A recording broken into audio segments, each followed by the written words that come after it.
Tô aqui com o Tom Zé no Bandeirantes Acontece, da Rádio Bandeirantes. O Grande Liquidação é o seu primeiro disco, né? É o 68. disco de 1968, Que foi quando você apareceu no Festival da Record. em nível nacional, né? Bom, apareci, não teve outra Porque aparição. antes você apareceu, vamos dizer assim, para o pequeno público, né? No teatro. Na Bahia. Na Arena Canta Bahia. Ah, sim, a Arena Canta Bahia, nem estava me lembrando disso, tem razão. Que foi em 65. Mas a projeção nacional foi em 68 que você venceu. Com duas coisas, com o de São Paulo, Meu Amor, e com 2001 de parceria com a Rita Lee, né? Que tirou o 4º lugar. Como é que era essa parceria com a Rita Lee? Eu tinha feito, na época, quando o Caetano foi na Bahia, e eu tinha tido um problema na universidade, onde eu tinha uns 10 empregos, e eu, como era um fuxico contra o diretor da escola, eu fui lá e falei, professor, eu vim entregar meus cargos. Ele disse, eu preciso. Pronto, aí fiquei desempregado na Bahia. Quando eu cheguei em casa, nesse tempo eu era também jornalista da escola, que eu fui jornalista antes, né? Você mexeu com isso? Do Jornal da Bahia. Então, eu estava lá com uma pasta, com uma matéria para entregar no Jornal da Bahia, eu só não tinha entregue no Jornal da Bahia. Eu falei, estou aqui com isso, vou deixar de entregar porque perdi o emprego, que bobagem. Deixa eu ir lá entregar. O Estado da Bahia agora funciona num prédio de 3 andares, só ele. E eu cheguei no 3º andar para entregar, eu já tinha hábito de entregar lá em cima. Aí alguém me disse, Caetano está aí no 2º andar. Eu aí desci para falar com ele. Por aí tá vai. Entrei num rolo agora. Nossa, ele aí disse, eu já lhe disse que você ficar aqui na Bahia, que você pode ter problema e não lhe acontece nada. Se você estiver em São Paulo, você pode ter problema, mas pode lhe acontecer alguma coisa. Aí eu vim, em que sentido? De trabalho, de composição, né? Aí eu vim com ele no avião no dia seguinte, que eu tinha dinheiro, né? E ele me levou ao Guilherme Araújo aqui, disse que me aceitava trabalhar e disse que meu nome oficial ficava sendo Tom Zé separado, que até aquela hora falava-se como um Irará, Tom Zé, que é uma palavra só. E que... Você era chamado assim?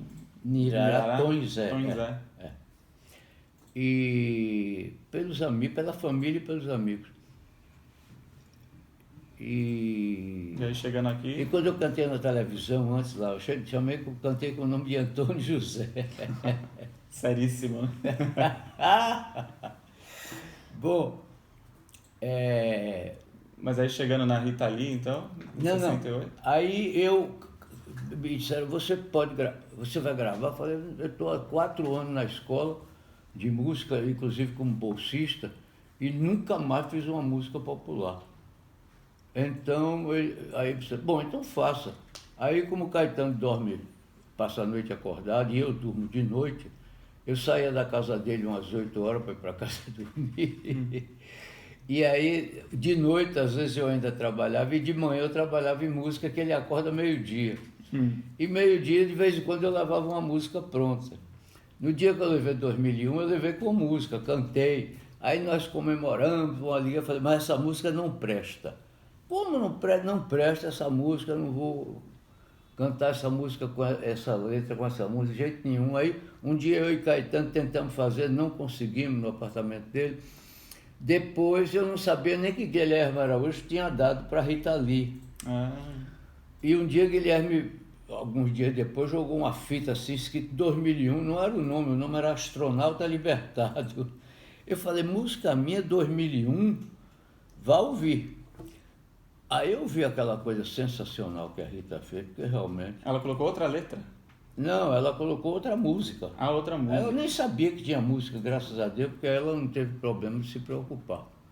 Ela aí fez aquela música caipira. Ela fez o mesmo percurso que o Kubrick fez no filme dele, parece que é ano 2000, né? 2001. 2001. Odisseia no Espaço. No ano 2001. Porque no ano 2001 tem o corte mais famoso do cinema. Do osso. Uma criatura na Cidade Média com um tacape mata a outra criatura. Tá. E então, de todo modo, o assassinato é uma coisa que não é... O ser humano não conhecia e viu que era excitante o assassinato. E joga para cima o tacape. Quando o TACAP começa a voltar, aí corta para a estação orbital. A estação orbital já no ano Que vai para 2001. 2001 e tal. E aí o mesmo percurso que o Kubrick fez, porque na estação orbital está tocando uma música caipira, europeia. Aquela valsa Danúbio Azul, isso lá é música caipira. Fial, fial. Então eu dizia, já entendi, Rita fez o mesmo percurso. Eu não conhecia o filme ainda. Rita que conhece essas coisas de fora, que ela é meio americana, né? E 68 é o mesmo ano da Tropicália, né? Do disco, quer dizer, Panisette o Circenses. ano da Tropicália é 67. Mas o disco Mas vem... 68 era a confirmação, a imprensa começou a se acostumar. E a sonoridade do seu disco também tem muito disso, né? Não há dúvida. Da onde que veio isso? De ouvir coisas de fora, Beatles? Qual que é a influência disso pra você? Ao contrário. Nesse dia que eu vim aqui com o Caetano, teve duas coisas fantásticas. Ele disse, bom, você vai trabalhar em música popular, e me levou para ver o Rei da Vela, e me botou dentro do quarto, tocou o Sgt. Pepper todo, traduziu letra por letra, que eu não falo, que eu falava inglês, nem falo. Traduziu letra por letra e me explicou o que era, o que não era. Ele disse, você não ouve música popular, mas essa você precisa ouvir. E aí? E eu fazia música de uma maneira completamente selvagem, antes na Bahia. Fazia música sobre coisas da Bahia, sobre coisas de política. Por exemplo, na Record tinha um programa de calouro chamado Escada para o Sucesso. Eu fiz uma música chamada Rampa para o Fracasso, que pintava os canecos com tudo no mundo, né? E era uma música completamente não tinha A e B, quer dizer, aquela coisa que música popular deve ter, e até música erudita tem. E que era como Caymmi, que fazia vários ritmos, ia mudando, eu ia mudando tudo por conta... A narrativa é o que era importante, então ia sufocando tudo para prender o ouvinte e tal. E isso na Bahia fez muito sucesso. Nossa Senhora, foi um sucesso incrível. A Rampa para o Fracasso. O pessoal é mais avançado lá, né? A vanguarda. Mas aí um cineasta que depois veio a tomar conta do cinema quando o Gil foi ministro, que estava lá na Bahia nessa época, me disse, eu preciso lhe apresentar Gil, mandou me chamar e disse, eu preciso lhe apresentar Gil e Caetano. E aí me apresentou. Os meninos, apesar de eu faziam bossa nova, um negócio fino, né? Apesar de eu fazer uma barbaridade, me botaram debaixo do telhado deles e eu fiquei debaixo do telhado do Tropicalismo até depois do Tropicalismo, porque 5 anos depois meu nome ainda aparecia. 10 anos depois já não aparecia meu nome em nada, porque eu deixei de tocar em rádio, por acaso, né? O disco Estudando Samba não tocou mais em rádio, que eu pensava que era o disco que eu ia retomar o princípio da minha carreira. Porque eu tinha feito 2 músicas de sucesso, Se o Caso é Chorar e Jeitinho dela. E nesse disco eu fiz coisa mais pesada e tal. Aí tinha até Augusto Angélica e Consolação, e na ocasião eu parei de tocar em rádio e tal. Para você ter, eu passei 20 anos sem tocar em lugar nenhum. Eu sobrevivi em música e continuei fazendo música, porque a população universitária em São Paulo e no interior é muito grande, e eles ligavam, eu contratava o show eu mesmo com eles. Você era o produtor de si.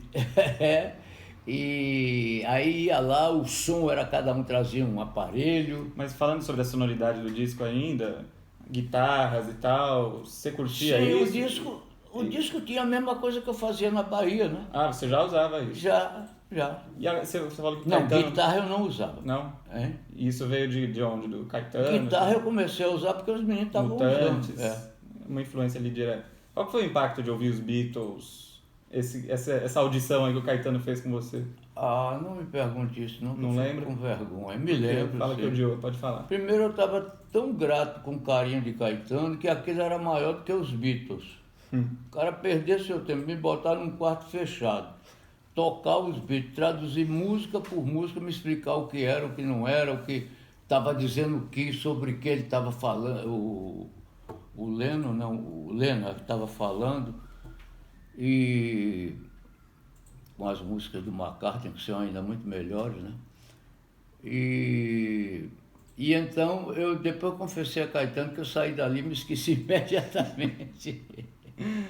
O, o Estudando Samba, né, seguindo para o segundo disco desse show, porque esse show aí, para o ouvinte que não acompanhou o início da conversa, traz então 3 discos, né? Grande Liquidação, Estudando Samba e Nave Maria. Nave Maria eu não gravei no disco, David Barnett fazendo a compilação foi que incluiu Nave Maria, incluiu Augusto Angélico Consolação, que não são do disco. David Byrne, que para o ouvinte que não sabe, acabou descobrindo Estudando Samba no Rio de Janeiro, né? E depois lançou o disco nos Estados Unidos, retomando na sua carreira, né? Certo. Você é grato a ele, né? É por isso que eu estava dizendo, a carreira estava parada, né? Agora, o Estudando Samba, falando sobre a sua obra, então... Sou muito grato, sim. Qual que era a sua intenção com o Estudando Samba? A gente ouve, tem samba ali, mas também não tem, né? Ele é um samba desconstruído, como a gente diria hoje em dia. Sim. Veja bem, eu estava construindo esses instrumentos naquela época de desaparecimento, né? Aqui no escritório do Tom Zé tem vários instrumentos diferentes, né? Enceradeira. O instrumento das enceradeiras, o instrumento das buzinas. Que é feito com canos. Só tem outro aqui. Ali são buzinas mesmo, tudo amarrado de alguma maneira e tocava com um tradutor de eletricidade que botava ali 48, como chama? Volts, ou hertz, para poder tocar 8 buzinas, 8 vezes 6, 48. E cada bateria de carro tem 6 não sei o que lá. Cavalos. É uma coisa dessa. E aí Estudando Samba tem... Tanto que quando eu fui encomendar, porque não se vende isso, um instrumento esse, eu fui encomendar, porque como chama, Tânia, a rua lá? Na Santa Efigênia.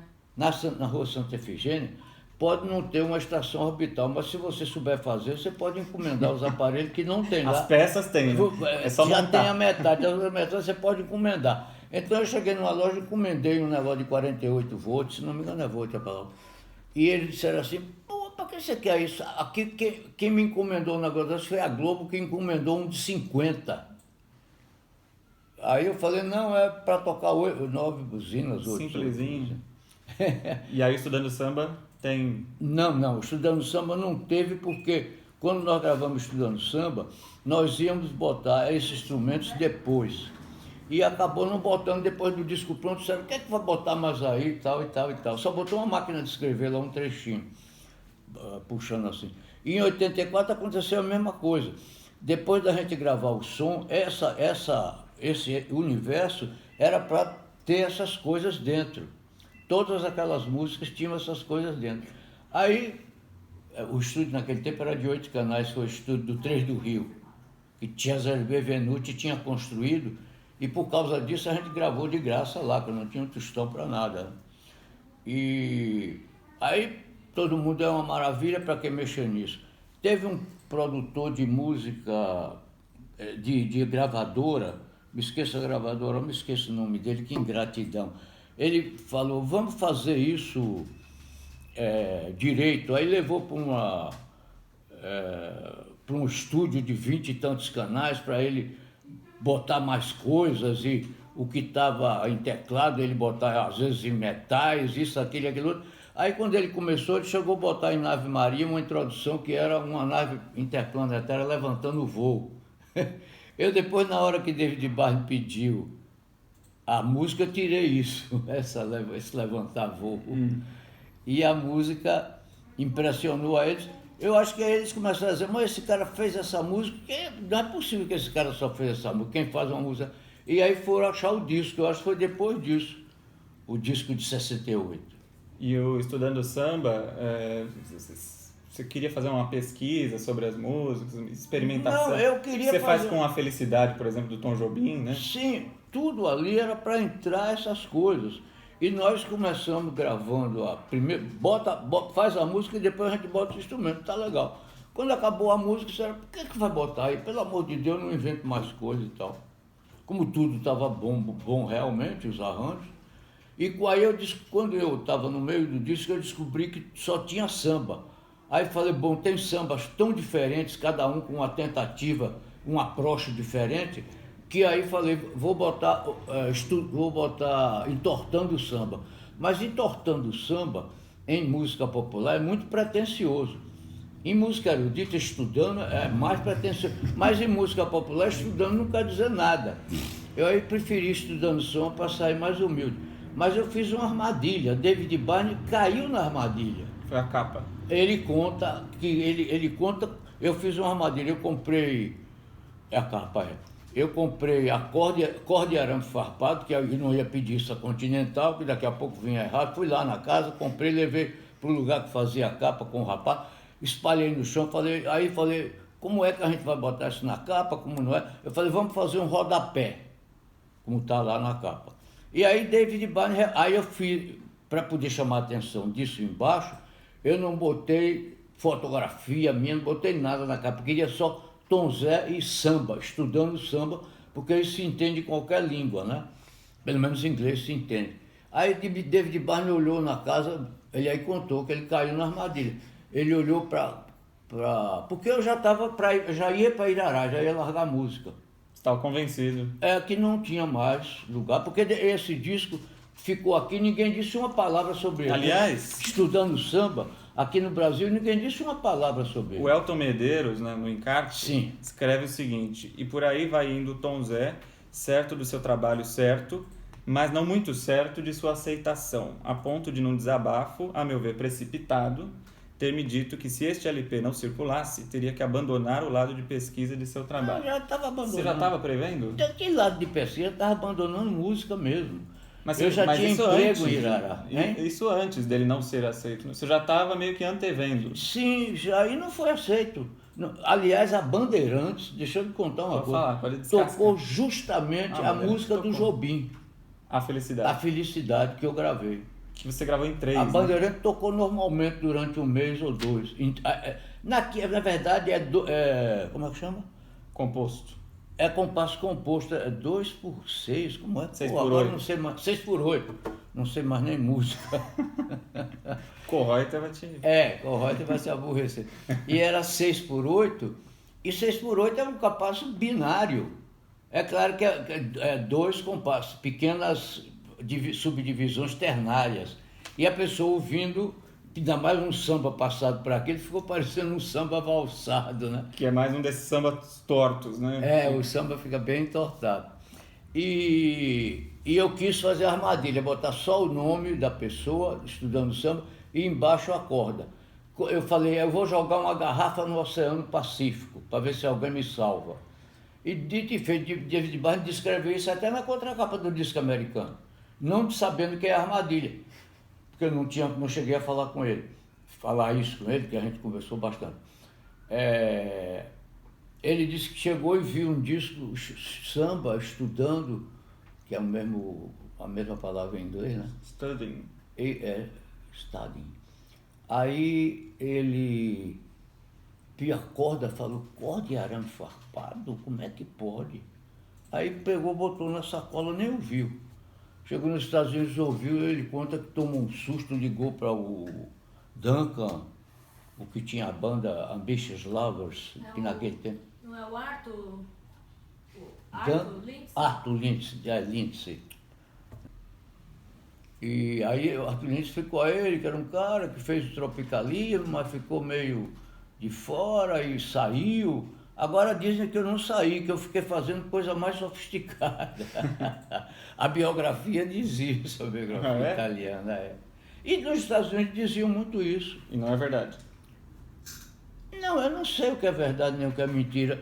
Eu faço minha música desde que eu nasci, o que eu pude fazer. Por exemplo, eu fui educado na Rádio Nacional do Rio de Janeiro, uma programação muito boa, porque era uma programação que hoje seria uma programação de televisão, né? Programa de calouros. Era programa de calouros, era programa de auditório, tanto que Caetano, a família dele mandou ele para o Rio nos anos 50 fazer não sei o quê, e ele, rapazinho, novo, criança, que ele é criança, ele tem menos de 7 ou 8 anos do que eu, ele ia para os auditórios ouvir, que ele sempre gostou de música, por isso que ele sabe tudo quanto é letra do mundo, né? Ele canta qualquer coisa, que se disser uma palavra, ele canta a música. Você fez complexo de épico pensando nele? Não. Eu fiz complexo de épico. Um biógrafo que trabalhou sobre minha música no Rio de Janeiro ele fez uma coisa, ele disse que essa música me fez arranjar os maiores inimigos do mundo. O livro do disco. O livro do sim. disco. Se falar nisso, eu posso lhe dar. Jura? É. Oh, adoraria. Bernardo Oliveira. Ele aí diz que Complexo de o épica. Complexo de Época foi o que me fez arranjar inimigo por todo lado. No tempo que a música saiu, ninguém falou nada. Eu cantava aqui, cantava lá, ninguém falou nada. Porque na música você fala que todo compositor brasileiro é um complexado. A isso se refere à maneira das pessoas acharem que estavam, dos compositores que cantavam onde eu cantava, que era no ambiente estudantil, que estavam, que era antiditadura lá, tudo que circulava, que para ser antiditatorial tinha que ser sério, engajado, cara feia, sei o que, não sei o que lá. Não, porque, como é? Então isso É um complexado, porque então essa maneira de cantar chora. de falar tão sério, De falar? tão sério. Falar tão sério, de sorrir tão sério, de amar tão sério, de beijar tão sério. Ah, meu Deus do céu, vai ser sério assim no inferno.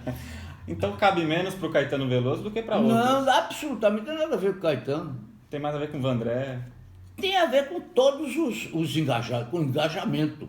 E todo mundo era engajado. Eu, quando chegava no lugar que eu cantava também música que tinha a ver com a ditadura, aí se fosse conversar comigo uma vez em uma cidade aqui do interior, que eu só vivia indo para o interior de carro. Botava Vicente Barreto, ele não sabia guiar, eu que era o chofer dele, que tocava violão comigo. E numa cidade aqui do interior, que eu não estou lembrando o nome agora, quase que virava uma guerra, porque eu fui fazer uma conversa antes do show de tarde, e aí os estudantes começaram a ser contra, eu falei, tá bom, então vamos cantar uma música. Aí cantei Identificação, aí todo mundo achou que era ótimo, eu falei, pronto, então tá bom. Você acha que a música ela tem que ser mais metafórica do que panfletária? Não era metafórica a minha música, ela não era panfletária, mas não era metafórica. Não, e poética é o que eu digo. Ela era uma coisa que tratava do assunto com uma coisa que eu chamava vigor. E fora, eu dizia o seguinte, engajamento é o que os militares fazem tentando fazer com outra figura.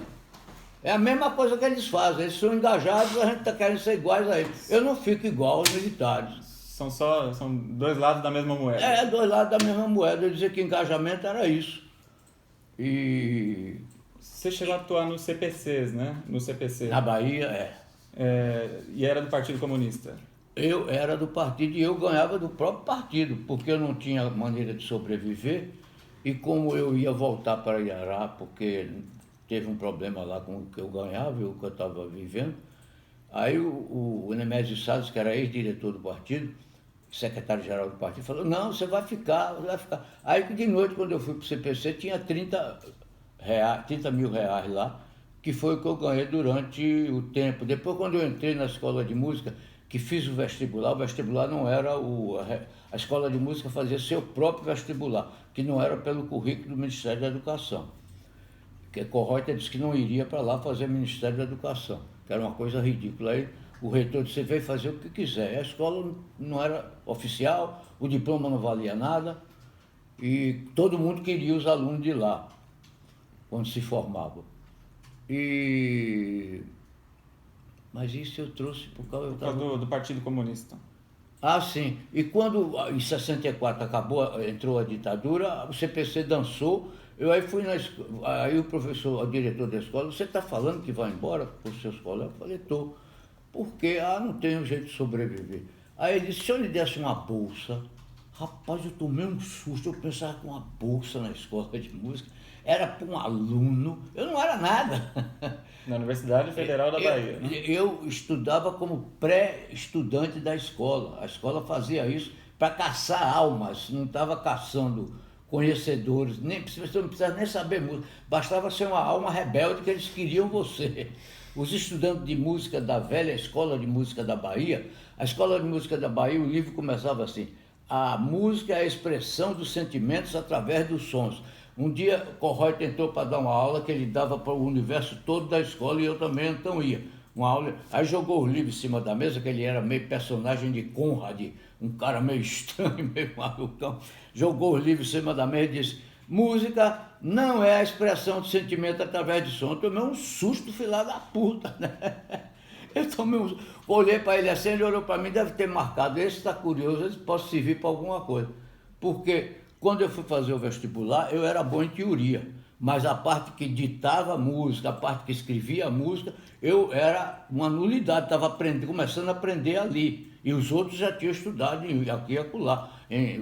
Um era do seminário de música, outro tinha tocado em banda do interior, outro isso, outro aquilo. Eu não. A banda do interior eu fui posto para fora quando eu quis tocar saxofone, porque disseram que eu era filho de rico e não ia tocar na rua.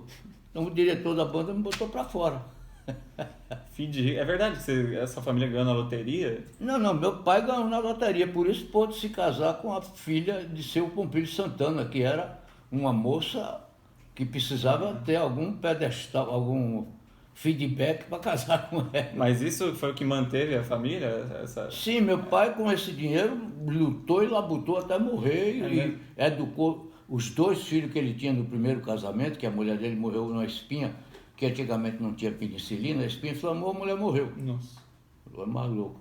Aí ele, 2 ou 3 anos depois, casou com minha mãe, teve 5 filhos, então essas 7 ele educou com essa loja que ele labutava e a gente começou na loja. Para encerrar, primeiro agradecer de novo por você me receber aqui no seu escritório. Eu pedi para algumas pessoas te fazerem perguntas, você podia responder bem sucintamente. Claro. A Larissa Calderari, uma pergunta mais afetuosa. Como é que você consegue ser tão lindo e tão ativo? Falou que te ama e mandou beijos também para você. E essa coisa, agora eu vou falar sem frescura. Quando eu vou no show, muitas pessoas me abraçam e choram. Principalmente moça que é uma espécie, mulher que é uma espécie mais delicada, né? O homem ainda não compreendeu o que é mulher. Tem alguns homens que são quase mulher como eu. Por isso que as pessoas dizem que eu sou delicado. Aí na biografia toda hora tem isso. Sim, querida, eu venho de um mundo absoluta e trago esse mundo comigo. Eu venho de um mundo da roça, que a primeira bandeira que foi para o sertão, de onde eu vi nascer, foi para lá em 1575. O Brasil foi descoberto em 1500. Em 1501 as bandeiras foram aqui para Goiás, Mato Grosso, Argentina, Peru. Agora em 1575, quase um século depois, foi uma bandeira para o Nordeste, acima de Pernambuco. E dessa bandeira foi que os nordestinos ficaram lá, nunca mais puderam voltar. Euclides da Cunha chama de questões mesológicas, a razão. Mas, quer dizer, ficaram pobres, analfabetos, mas queriam conservar a cultura dos avós. Foi nesse mundo que eu nasci, nessa luta para conservar, sendo analfabeto, a cultura dos avós. Então, quando esse pessoal conversava comigo na loja de meu pai, eu começava a me interessar. Aí no dia que eu li Euclides da Cunha, porque não queria estudar a escola, o livro estava assim, eu pegava, ficava lendo, foi que eu descobri que esse homem da roça era realmente uma coisa digna de ser escutada. Muito bom. A Vivian, a gente falou das músicas da ditadura que não precisam ser panfletárias, né? Ela citou Senhor Cidadão, perguntou em que contexto que você compôs essa música, se a ideia de um arranjo que remete a uma prece foi imediata ou se veio depois? Como é que veio essa ideia? Na verdade, ela tem razão. Por exemplo, eu fazia canções que eram uma criatura sendo serviciada, tomando porrada. De vez em quando, todos os olhos se voltam para mim, esperando e querendo que eu seja um herói, mas eu sou inocente. Aí no fim começa, mas eu sou inocente, eu sou inocente, eu sou inocente, eu sou inocente, eu sou inocente, eu sou inocente. Então, o cara é viciado em palco. Então, uma oração também era comum. Eu, de vez em quando, fazia uma oração, uma coisa, uma carta. É quase teatral, né? Porque eu nunca tive voz e nunca tive o patos de cantor. Então eu tinha que fazer a canção também com o corpo e com o pensamento e chamar as pessoas para o cognitivo em vez de fazer a canção para o contemplativo. Então é por isso que vocês perguntam isso, mas graças a Deus, se vocês estão me ouvindo, é porque vocês estão viciadas também a botar o contemplativo, o cognitivo para funcionar. Aliás, precisa muito de cognitivo para ouvir a sua música. E o Caetano Cury faz uma brincadeira aqui. Que fim levou a bolinha de gude? Quem é o? Caetano Cury. Olha, teve um tempo, ele está falando da capa de disco Todos os Olhos, que Décio Pinhataro, que é um poeta que tem cacife, porque eu não tive essa ideia, tá? Essa ideia eu não tive. Eu não tinha cacife para ter isso, é ideia de poeta grande. Décio Pinhataro é um poeta concreto e tal. Ele morava aqui de frente de mim, eu fui pedir uma capa a ele, porque ele estava, o disco eu mostrava as peças e tal, ele aí falou em botar um cu na capa, porque tem essa música Todos os Olhos, e o disco se chamava Todos os Olhos. E aí um funcionário que namorava uma moça disse que a menina tinha topado fazer as fotos, aí chegava com fotos. Aí finalmente um belo dia chegou aquela foto de uma close, super close. E aí tinha dia que diziam que não era, que era outra coisa. Você não teve contato com a produção das fotos? Eu não. Eu quando cheguei vi a capa do disco. Aí eu falei, tá ótimo. E a capa do disco? E principalmente porque ninguém identificava nada. Essa capa de disco, de vez em quando, no tempo da ditadura, a gente dizia, peraí que eu vou ver um cu na Praça da República. Aí ia lá, estava numa casa lá, achou a capa bonita, botou até, porque eu não circulava, né? Botou até na porta, na vitrina. Agora, para ficar esclarecido, em tempos de fake news, para ficar esclarecido, a capa real é uma boca. Eu não sei o que é, porque tem dia que eu falo. Aí mandaram dizer, não, fulano de tal disse que não é, que é boca, que é contra a boca, que é pé, que é mão. Tá bom, então não tem mais isso. Aí uma semana depois todo mundo começava a dizer, tem sim e tal, então tem. Então você não sabe até hoje? Não, eu pensava que tinha. Disseram que não tem, eu acredito. Eu não vou querer me gabar. Tom Zé vai estar na semana que vem, sábado, então, que é dia 17, na Casa Natura Musical, às 10 da noite. Fica na rua Arthur de Azevedo, 2134, em Pinheiros, cantando músicas de 3 de seus discos, né? Aliás, é um de cada década, né? Um dos anos 60, um dos anos 70, um dos anos 80. Essas músicas foram citadas nesse momento que eu falei, vamos comemorar lá. Muito bem. Grande Liquidação, de 68, Estudando Samba, de 76 e Na Ave Maria, de 84. O Estudando Samba, a gente vai cantar umas 3 ou 4 músicas. Algumas músicas de cada um, né? Porque a gente gosta de cantar essas músicas, até hoje a gente gosta. Então, por exemplo, São Paulo, meu amor, não gosto mais, não canto mais em lugar nenhum. É a sua banda, né? Eu posso dizer a letra, que a letra é uma maravilha, mas a música... Qual que é o verso que você mais gosta das suas músicas, hein? Nossa Senhora, São Paulo, meu amor, tem... Em Brasília é veraneio, no Rio é banho de mar, o país todo de férias, aqui é só trabalhar. São Paulo é só trabalhar. E acho que você tem orgulho de Augusta... Nesse disco também tem uma música que diz assim... aquele negócio das boas maneiras que saía nos jornais, tinha colunas. Aí eu dizia assim, primeira lição, deixar de ser pobre que é muito feio. Andar alinhado e não frequentar assim qualquer meio. Neuza disse que deixar de ser pobre que é muito feio, que é verso de verdade. E tem outra linha que é, quando eu vi que o Largo dos Aflitos não era bastante largo para caber minha aflição. No dia que eu fiz esse verso, eu vi que era um verso bom. Tem também no Estudando Samba, uma vez eu era criança em Irará, entrei numa casa que tinha perdido o telhado. Aí eu pensei assim, puxa, quem perde o telhado ganha as estrelas. Sim. E nunca usei isso em lugar nenhum. Aí fazendo solidão, olha a casa é sua, solidão, que poeira leve, o telefone tocou, foi engano. Na vida, quem perde o telhado, em troca recebe as estrelas. Aí eu ganhei um fã que estava na Europa, o Alberto Vilas, que foi diretor do jornal até de Silvio Santos. Fantástico. Alberto Vilas aí da Europa mandou comemorações por causa desse verso.